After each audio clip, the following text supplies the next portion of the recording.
What is up, guys? This is Linthio coming at you with a card discussion today, and kind of a card that's been smashed from two different cards: Compulsory Evacuation Device and Mirror Force.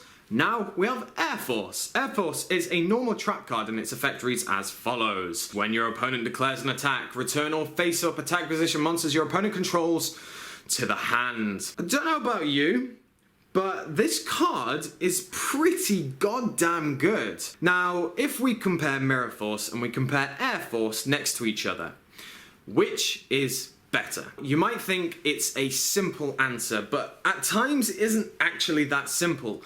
On paper, personally, I think Air Force is better, simply because returning cards to the original position in the hand in the extra deck is better than destroying them. Now, I know you might say, well, that just means they get to reuse the monster and such, but it means that they're not probably going to get any of those effects. Now, if we think of meta decks in the game right now, we have Shadows and we have Burning Abyss that are the most notorious for getting effects when they go to the graveyard. With a Dante, with Skarm, with Graf, with anything like that, they get sent back to the hand. Sure, in their turn, if they don't have any back row, they can maybe make those Dantes again to start milling, but nevertheless, you have saved yourself and you've made them have to extend a little bit more. With Shadows, it's a little bit more of a brick for them if you send back those Squamatas, Dragons, Beasts, so on and so forth, because it just means that they're going to have these cards in their hands that are going to be a little bit more difficult to summon. Now, yes, they can use them for those fusions, but nevertheless, it's still a very difficult situation that you're putting them in.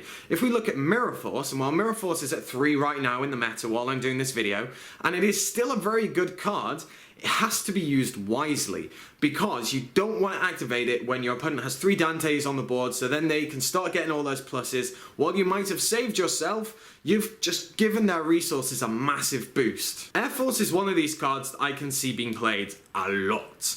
I think it's going to basically replace Mirror Force in a lot of decks that might want to venture into using those type of defensive battle traps. Returning cards to the hand has always been a good thing. That's why Compulsory Evacuation Device is still at 1. Even though I don't think it should be at 1, that is kind of why it's still there. And I would very much expect this card, if it sees a lot of play, to get the same kind of treatment, because it's basically Compulsory Evacuation Device on crack. So I want to know what you guys think of the card. Do you think it is as good as I'm possibly making it out to be in others as well? Or do you think Mirror Force still trumps it? So as I said, let me know down in the comment section below. Like, comment, subscribe, and I shall catch you guys later.